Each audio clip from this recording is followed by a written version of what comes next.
up, everyone? It's Dave, aka Finance Guy. I'm gonna bring you another EverQuest 54 box raid in Vex Thal, local and solve EQ Emulator. If you've been following along, I've been doing some Vex Thal videos lately. This is the last tower boss on the first floor. This is DXXT, Diabo Shishin Thal, or Diabo Zishin Thal, however you want to pronounce it. This guy has a bit of a mechanic to him. He silences and kind of running through this door to get into the room could prove challenging. So what I've done, as I've done in my previous tower videos, is I've gone into GM mode and I've summoned my characters into the room on the left. And what I'm going to do this fight is to require some fancy footwork. So I'm going to show you his stats real quick. He's got more hit points than the other tower bosses. He's got 1.5 million. The other ones have 1 and 1.1. He doesn't hit too hard. I mean, 750 is hard enough. The problem is he does attack 4 times around. He has very fast attack delay, 9/10 of a second, and he's unslowable. So, going to be a little bit of a hard hitter and a little fast. And he has a number of spells. Looks like he's a cleric, but more importantly, he has Mark of Darkness, which makes him heal himself when he hits you. Not by a lot, but he does. But the most important one is this, Silence of the Shadows, which is an AoE silence. So we're figuring, how do we avoid the silence? And what we're going to do is we're going to keep the clerics in that room on the left so that they can complete heal through the wall. That's no problem. Then we're going to put DXXT in the corner where Dave is right now, and then we're going to run the casters and the rest of the priest right over here. This is out of range of silence, but not out of range of casting. So it's going to be a multi-part setup. And it's important we do it right, or we're gonna die. So yeah, basically that's that. So I'm gonna bring my guy. I'm gonna prep the complete heal chain, and I'm just gonna set it to. We'll do 5 seconds. I'll do 5 seconds. It should be okay. I'm gonna turn off. Is Arthur's harm shield up? Yes. So he does rampage. So we want to aggro with a ramp tank first. So I'm gonna turn off Arthur's macro, and then I'm gonna have everyone follow him except the heal clerks. Let's make sure they're not following. Yep, they're not. Okay, great. So we're going to have Arthur harm shield, and it's going to buy us about 30 seconds. Okay, that's right. His harm shield lasts longer now. We have him run the corner. Oh, what happened? What's he doing? Oh, there he goes. Okay, that was weird. I was afraid that I aggroed the wrong character for the ramp tank, but nope, that was indeed not the case. Oh, I didn't turn off GM mode. Whoops. Turn that off real quick. Yep. Can't go into the fight as a GM because that would make me invulnerable, and that completely defeats the purpose of the fight. So we popped Furious. Got a complete heal running, and I want to get defensive up before I get everyone in position. I don't want to do this with Furious up. I'm putting up defensive. And now what I'm going to do is I'm going to switch to Gary, who's a caster. And I'm going to say / follow me, only priests and casters, and it looks like Kat is somewhere else, so we're just going to summon her here. And this is out of range of the silence right over there. So now we can debuff DXXT, and we can dot DXXT, and see all the spells are hitting him in the window. And in fact, I'm going to also switch my spells to Big Magic. We're going to hit with Magic Nuke because this is against magic. That beep was not a death, that was just Dennis complaining that I haven't taken his robe out of the macro, the robe that he doesn't have anymore. I'll have to fix that at some point. So, this fight is, pretty straightforward once you deal with the silence, so it's important to have your guys over there. And, you can check on them. I'm going to check on Gary real quick, make sure he is casting, and he is in silence, so yes, he is casting. And he is not silenced, so that means he's in a safe spot. It's good to check, just in case, because, last thing you want is to be out of range and not be doing anything all fight, and you don't want to be too close and be silenced the whole fight, because he does refresh that silence, not instantly, but pretty frequently. This fight, like I said, takes a while, but nothing too scary. The rampage is kind of rough. In fact, Arthur is taking a beating, and I kind of feel like he's going to die, because he's not getting heals, and I wonder why. Let's see what's Colleen doing. Is Colleen not healing? Is she? I wonder why she's not healing Arthur. That's weird. Let me move her a little closer and inch her up a little bit. I wonder if I can do it manually. Oh, Arthur's dead. Okay. So So we lost our ramp tank, which means we're gonna get another ramp tank, and it looks like it's Chris. Fortunately, Chris is pretty tanky too. I don't know why Arthur didn't get healed. That's really weird, and I'm a little concerned about that. But I'll have to figure it out. Let's see if Chris gets healed. Yep, Chris is getting healed. So as long as Chris survives the fight, we won't start having random ramp tanks, which would be risky. I'm just gonna do my due diligence and harm touch on Norm. Just get a little extra damage on why is he harm touching? Come on. Oh, silence. Apparently you can't harm touch when you're silenced. Interesting. I didn't know that. I guess I should know that, but he's harm touch. I should get his life down a little quicker. And we're gonna do our quick burns, as you've seen in many videos. Nothing too exciting. Just you know, a lot of the fights in this zone are tank and spanks. Still fun to watch, I guess. You do have to control the mob's push because the pet. Oops, I lost my target. The pets will push the mob away, and if you don't have a corner like this to put them in, see, we're actually already moving towards the center of the room. So what I'm gonna do is I'm gonna back up and I'm gonna summon him to me. It's hard to get the mobs to move, so I just summon them. So now we're on this side of him, and the pets are pushing him into the corner. So I don't know if there's a way to turn off like pet push. There might be a server setting for it. I think there might be a setting for push. I don't know how to do it. So I just summon the mobs manually. It's kind of like telling your characters to back off and then, like get them into position. You could probably just do that too. So we lost Norm, which I expected. Harm touch seems to draw a lot of aggro, and he did in fact steal aggro when I did that. Yeah, otherwise this is kind of a long, arduous fight. We're at 55%. Can I bring up Gam Parse? Let's see. Let's bring it up. Alright, I'm gonna open the log. I should be careful doing this while there you go. In some previous fights we did today. And so this actually might not be accurate, this Gamparse reading, because the casters aren't being caught because they're too far away. They're out of parse range. So this is actually not an accurate reading of his health. It says he's taken 500,000 damage and he's at 50% health. He's probably taken closer to 750,000 damage. So this is not a good parse. But we can see who the ramp tank is. We can see the kind of damage he's doing to Dave. I don't know why it says Dave's a ramp tank, because Dave's tanking, so that's odd. Chris should be... Oh, there it goes. It updated. Now it's Chris. We can see how much damage everyone else is doing. It looks like Charlotte and Dan are kicking butt. They usually are. My two rogues are usually my top DPS. Although the wizards generally can be 2. It depends on the length of the fight. For a fight like this, the rogues are going to be ahead. On a fight like, a shorter fight, the wizards will be ahead. Which is, I guess, a healthy balance.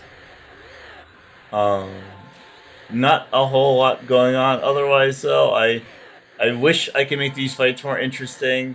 I wish I had something to talk about. I'll tell you something to talk about. Tell me what you want to see that isn't a raid fight. So I had a video that published recently that explained these macros. I'm going to close the parser real quick. That explained these macros. But I feel like I didn't go into a lot of depth with them. I feel like I could have gotten into a lot more depth. So if you want to see more of these videos of the macros, please let me know. I didn't quite do a server setup video. That's a little more complicated to show because I don't want to risk hurting my server, right?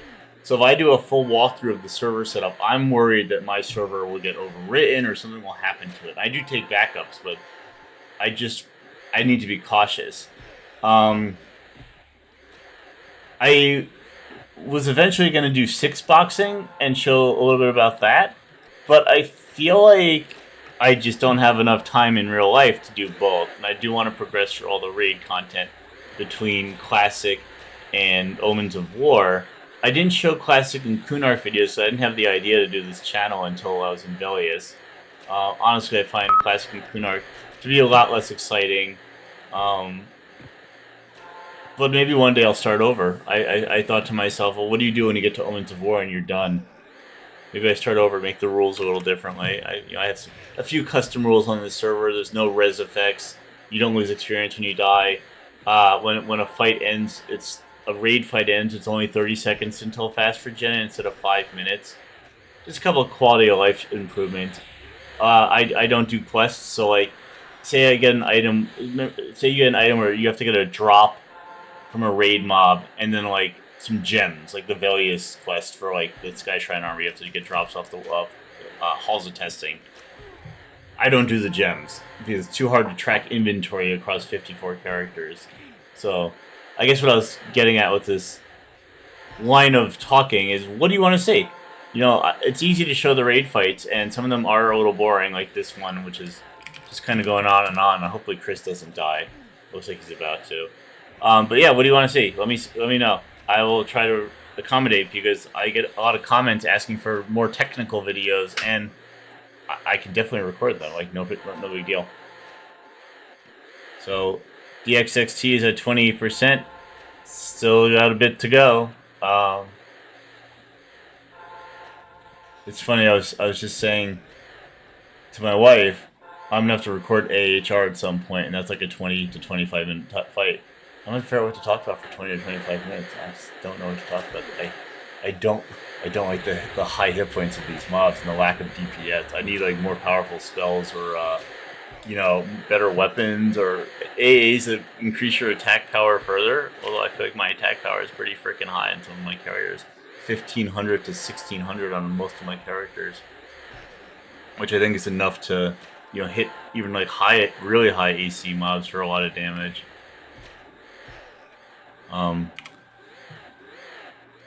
Here's a cool little thing you get from AHR when you kill her for the first time. You get a quest item that can be turned in for this. And this is probably the best item in the Shadows of Luclin expansion for almost every character. It's pretty much maxed out stats for the slot. 35 armor class. I don't think there's higher in Luclin. 125 for the hit points, mana's, endurance.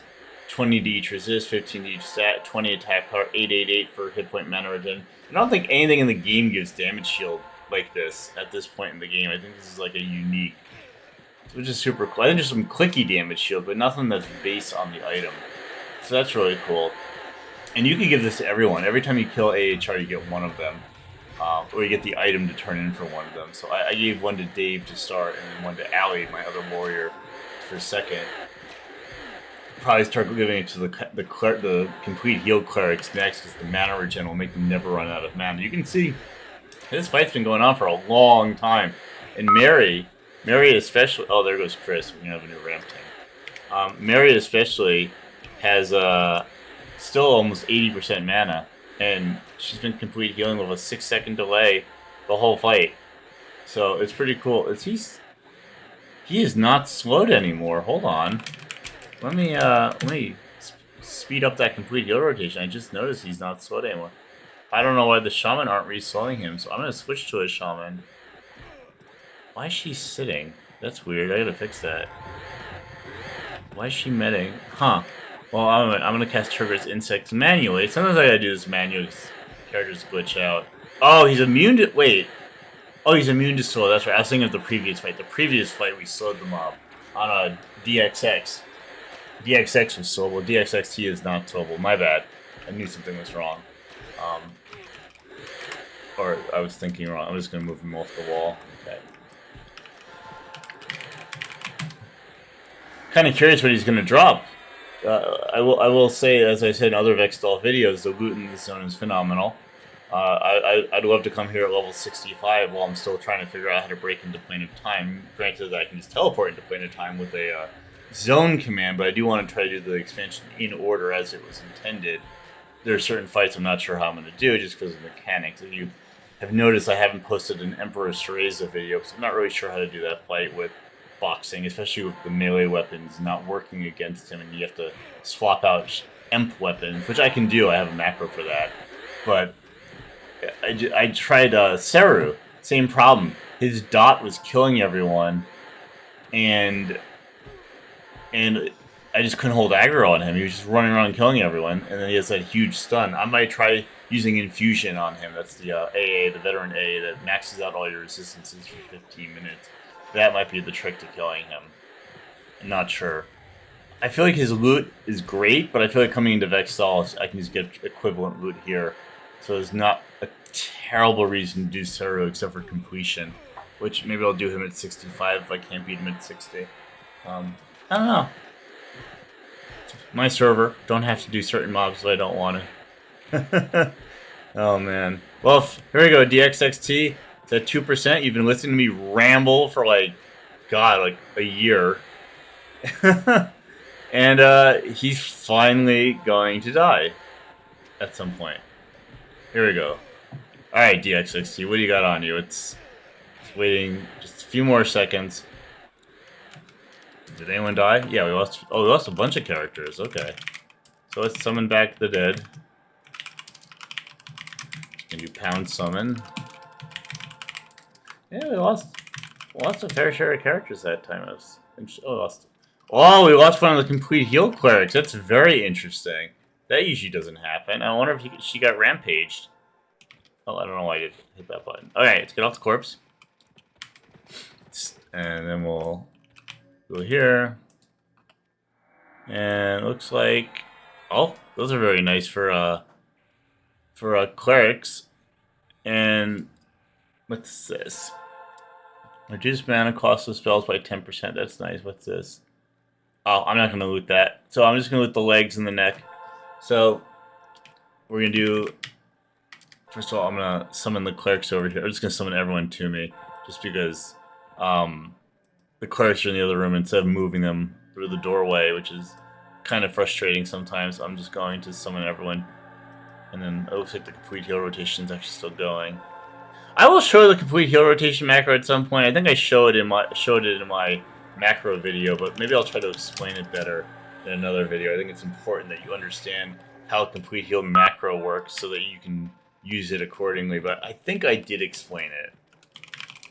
We're going to do find slot legs only. By the way, like if you've been liking what you've been seeing, and I apologize for this video being so long and arduous, but please like, comment, share, and subscribe. And yeah, let's keep spreading an alternative way of playing EverQuest that most people probably never thought of. You know, people have asked me what kind of computer I have. Honestly, guys, a 64 gigabyte not video card. Wow, 64 gigs of RAM is probably the most important thing you need to do this setup. 64 gigs of RAM, because you need the RAM to run the clients. But you don't need a good video card because EverQuest doesn't really use video resources. And you don't need a super powerful processor. A decent processor would be nice, but you don't need a $4,000 computer to do this. I bought a very expensive computer, but not for EverQuest. I bought it for my other games. You could probably pull this off on any computer, you know, that has 64 gigs of RAM, whether you build it yourself or buy it online. I buy Alienware. I'm not endorsing them at all, but you know, I do buy Alienware computers just because they're pre-built and they have the specs that I'm looking for. And yeah, I would say just 64 gigs of RAM is the most important thing you can have if you want to run a setup like this. So I'm just doing next now. I'm going to give this to, I'm trying to think who to give this to. This is the last item I'm going to go to. How about Mary? Give it to her. It has that reduced mana cost. I don't know if reduced mana cost works on complete heal, but it definitely works on other stuff. So, and Mary is my first in the chain of complete heals. Alright guys, that was the video. Like I said, like, comment, share, subscribe, and see you soon for more Vex Thal videos. Bye-bye.